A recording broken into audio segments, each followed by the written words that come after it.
Hello viewer, welcome for Business Studies Form 2. Can you give us our comments or you ask any questions or your views on our SMS line, which is 40007, our Facebook page Erimu TV, our Twitter handle, which is Erimu TV _KE. Today we are going to look at forms of business units, and we are going to look at cooperatives. Our today's objectives are: I would expect you by the end of the lesson you should be able to define a cooperative. You should also be able to outline the principles of cooperatives. Should also tell the possible sources of capital for cooperatives, and you state and explain all types of cooperatives, and you explain also the circumstances under which a cooperative may be dissolved. But before that, let's look at our last lesson preview. I had left you with a question. You state and explain 5 types of partners. You are supposed to state partners like number 1, we have active partners. And we said active partners are the partners that are actively involved in daily running of the business. So they are always there working. You also have dormant, also known as passive or silent partners. And they are not involved in running of the business. They are just dormant. They are not involved in anything. The other one is the general partners. We said that general partners have unlimited liabilities. That means in case the business incurs some bad debts, their personal property cannot be claimed or be sold to be able to cater for the losses of the business or for the debts of the business. We also have limited partners, and limited partners have limited liabilities. These partners who have limited liabilities, in case the business incurs losses, their personal property can never be claimed to cater for the losses incurred by the business or by the partnership. We also have minor partners. Minor partners are the partners that are below 18 years of age. And remember, during our last lesson, we said that minor partners are not involved in management of the partnership, but they do receive a share of the profits. We also have major partners. Major partners are the partners that are above or have attained the age of 18 years. So they are 18 years and above. We also have real partners. And we said real partners contribute capital. And lastly, we have the nominal, also known as the quasi-partner. And we said this is a kind of a partner that allows his or her name to be used as a way of influencing customers. And we said that many of these partners are famous people who are known by many. So if you use their name or you relate their names with the business definitely will have to become famous. And you know, when it becomes famous, you make more sales. Second question, you are supposed to outline the possible sources of capital for partnership. And number 1, loan from banks. Partners can approach a bank, they acquire a loan, and then start off the business. The other one would be getting items on hire purchase. I explained to you hire purchase is whereby you buy something, you just pay for the deposit of a product or of an asset, then you pay the remaining amount in installments as you agree with the seller. The other one is the trade credit. Trade credit is whereby you acquire goods on credit, and then you pay for them at a later date. The other one is plowing back profit. This one we say that the profit that you realize from the business, you use it to expand. So let's say in a business you make a profit of like 500,000. So don't consume that because it's profit. You can maybe decide, partners may decide to just share 100,000, then the remaining 400,000, they put it back into the business by purchasing more stock for resale. That one we can say it's plowing back profit. And the other one is leasing and renting. And we say this whereby you'd give your product or your asset to be used by someone else, and as a result, you are paid for its use. For instance, you can give out a commercial vehicle to be used by different people, and therefore, as a result, you earn some income out of that. So you can use that income back in the business to expand the business. And that is what I would expect you to have said. So let's now look at our lesson for today. We are going to look at cooperatives. Cooperatives. So what is a cooperative? A cooperative is a business unit that is formed by a group of people who come together mainly to provide convenient and efficient services to members who have a common interest or problem. That is one distinguishing feature of cooperatives, that those people who form a cooperative are people who have a common interest. And we are going to look into that as we continue to look at the various types or categories of cooperatives that we have. But let's start with the principles of cooperatives. We start with the principles of cooperatives, and the first one is that voluntary and open membership. That is the first principle that cooperatives operate on: voluntary and open membership. And this one states that anyone can join the cooperative at will, and also can leave the cooperative at will. So no one is forced to join the cooperative, and that is why we are saying there is that principle of voluntary. Voluntary is whereby you do something at will. No one is forcing you to do it. And open membership. This one, it does not distinguish people from where you come from or in terms of races. It does not. So anyone can join at will and also leave at will. The other principle that governs cooperatives is the democratic administration. Democratic administration. The word democratic comes from the word democracy. And this is whereby all leaders are voted in by members by use of ballot, the ballot box. So all members vote for the person that they feel should be their leader, should be the one that will lead the cooperative. So members voting are the person that they want to lead the cooperative.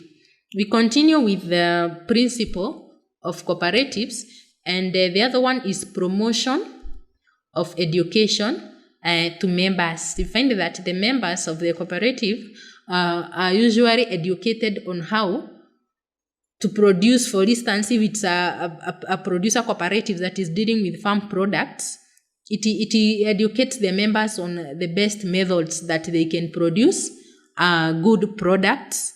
So the members receive that education. They get well informed. They are informed on how they can produce goods of high quality. The other one is provision of dividends to the members. You find that the members must contribute some money, and therefore from that they are given what we call dividends. So the members get dividends depending on what each and every one contributed. We continue with the principles of cooperatives, and the next one is limited interest on share capital. Limited interest on share capital, and this is whereby the capital that each one gets, there is usually an interest that is given for that capital. So that one must be done. There must be limited interest on the capital. The other one is cooperation with other cooperatives, and this is whereby it is allowed for a cooperative society to work together with another cooperative society to try and do the activities together, be it the sale of selling goods, looking for the market for the goods. Remember, we said that cooperatives are formed by people who have the same agenda. They have the same agenda. So we find that that one is also around a cooperative combining with another, combining its strength with other with another cooperative and working together. Let's now look at the ownership and the formation of cooperatives. And a cooperative is owned by at least 10 members. At least 10 members. And those members must be above 18 years of age. Members also come up with rules. The members have to draft the rules and submit them to the Commissioner of Cooperatives for approval. Before it commences its operations, first of all, the members must sit down and come up with the rules. Then they submit them to the Commissioner of Cooperatives for approval. Then after that, they are allowed to trade. They are allowed to continue or to move on with their objectives. The other one, let's look at the management of cooperatives and find that cooperatives are run by a committee of 9 members, which we have said they are selected by the members. They are selected by the members through the ballot box method of choosing the leaders. So this is done during a general meeting. And let's now look at the sources of capital for cooperatives. Number 1, we have said that the members must always contribute. So that is one source of capital. The contribution that is made by the members.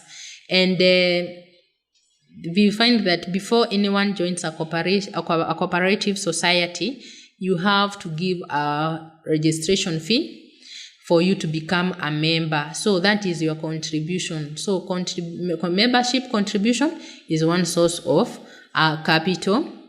The other source of capital would be retained profit, also known as the reserve. And this is the portion of the profit from trading activities. And that reserve is meant for acquiring assets. So cooperatives do put money aside, which we call retained profit, for purchasing or for acquiring assets. So retained profit can also be another source of capital. We continue with the sources of capital, and the other one would be income.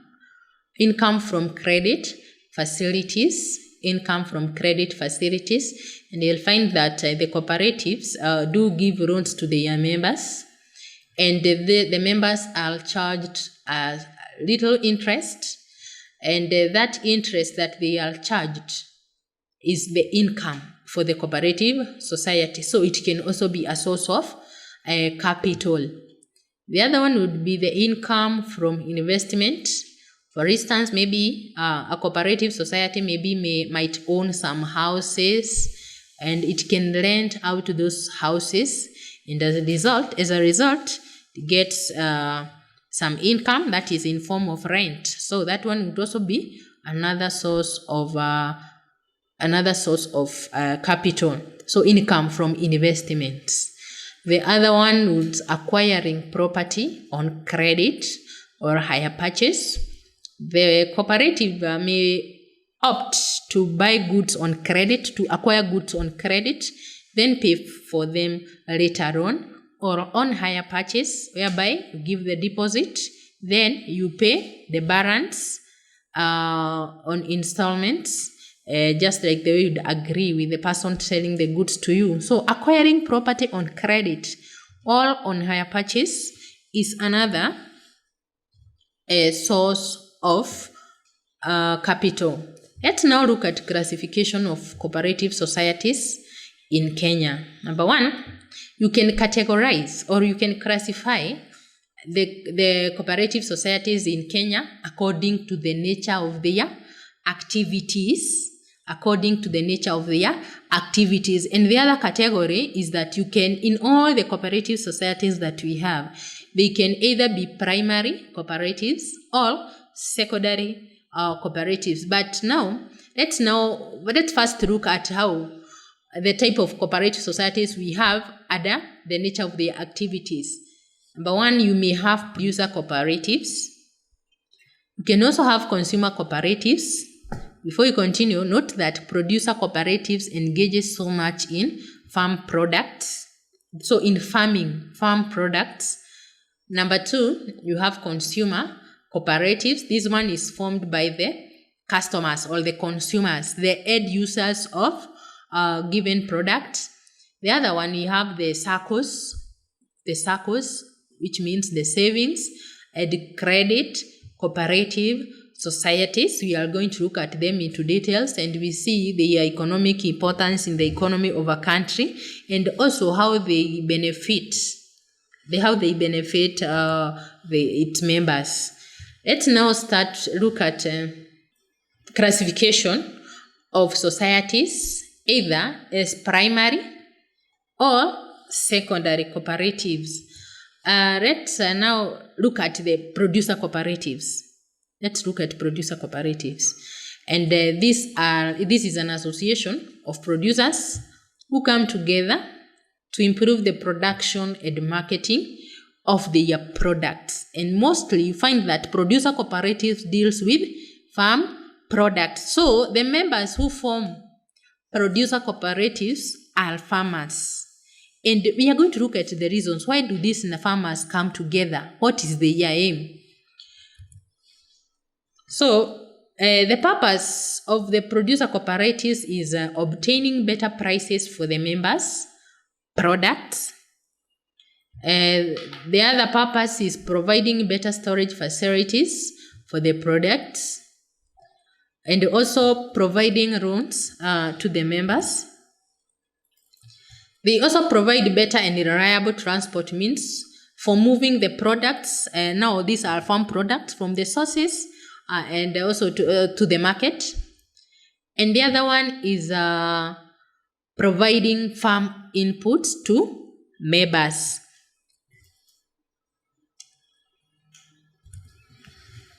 The other one would be providing services of grading and sorting and processing of produce to the members. They do grade the product in preparation for sale. Educating members on better methods of production through seminars, workshops, field trips, films, and also demonstrations. So we have examples of producer cooperatives like the KPCU, which is involved in sale of coffee. KPCU sells coffee. So you find that it gives all those facilities that we have talked about. Sometimes they call the farmers and they educate them on how they can produce quality coffee. They also preserve the product waiting for resale. They look for the market of coffee in other countries, all the factors that we have talked about. And let's now look at consumer cooperatives. And consumer cooperatives are formed by a group of consumers who come together and start up shops from where they can buy goods directly from producers and of better quality, much more conveniently. So since they are buying from producers, you'd expect that they will buy the goods of best quality at a very low price. Mostly, consumer cooperatives deal in goods of general consumption. For instance, they may deal with groceries, milk, and clothing. And now let's look at the advantages of consumer cooperatives. We have said that consumer cooperatives are formed by the consumers. They are formed by the consumers. So one of the advantages associated with the consumer cooperative is that they sell goods of high quality. Remember, they are buying these goods from the producer himself. So you don't expect them to buy counterfeit goods because they are buying from the producer.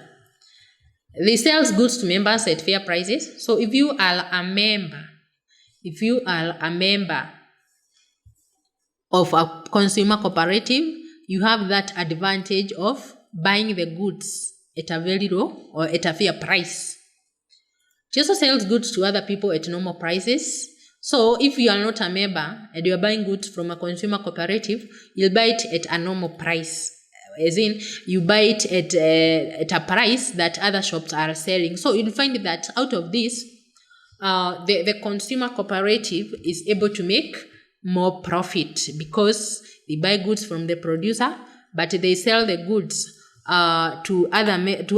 to people who are not members at the normal prices. Therefore, a lot of profit is made. The other one is that it buys goods directly from producers. Therefore, it eliminates middlemen. So what happens is that if middlemen come in, anywhere the middlemen come in, find that the product that is being transferred maybe from the producer to the middleman, then from there to the wholesaler and all that, what happens is that the price increases. The price of that product increases. And if the price of a product is high, people don't buy more. But for this one, you find that they may not have a high price as compared to others. Therefore, because they don't have middlemen, so they sell more. The other advantage is that they give credit facilities to the members. So if you are a member of a consumer cooperative, you can get goods on credit because you are a member.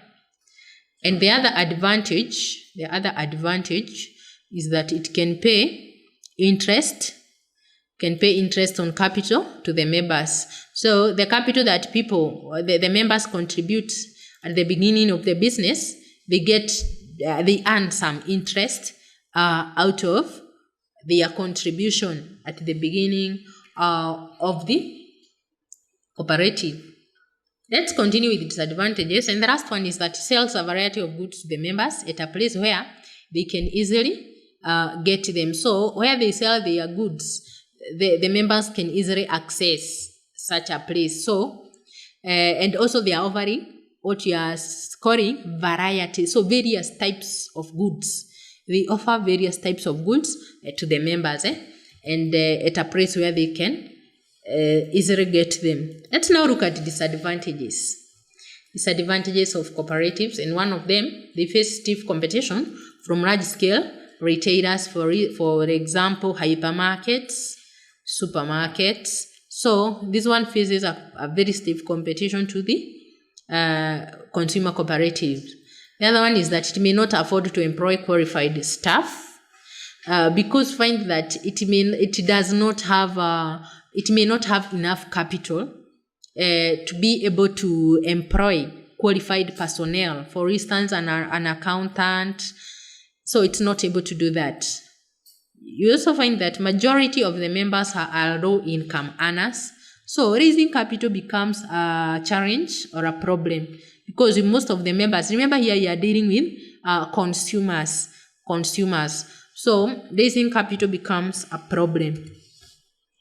And the other disadvantage is that the reluctance from the non-members, people who are not members, they are very reluctant in buying. They are very reluctant in buying goods from the consumer cooperatives, and therefore the turnover goes down. The rate of stock turnover goes down, so it does not sell more as per the expectation because the non-members are very reluctant in buying their products. The other one is the consumer shops may be mismanaged. The consumer shops may be mismanaged. Number one, because find that they don't employ qualified personnel, and also they may not be educated as such. They may not have the right qualification to run the shop. And also, the other thing would be the greediness of some members, whereby they would embezzle the profit that is being realized from the consumer cooperative. So it becomes mismanaged and finally it can dissolve. Thank you for watching. I'm going to review you some assignment which we are going to look at in our next lesson. Number 1, highlight the problems facing consumer cooperatives in Kenya. What do you think are the problems that consumer cooperatives face in Kenya? Number 2, state the reasons why producer cooperatives are popular in Kenya. Reasons why producer cooperatives are popular in Kenya. Our business quote of the day. A business quote of the day says that in the business world, everyone is paid in 2 coins, cash and experience. So what are you supposed to do? You're supposed to first take the experience first, then cash will come later. But if you get into business and your aim is just getting cash, even without having the experience of how you should carry out that business, you will fail. See you next lesson. Thank you for watching.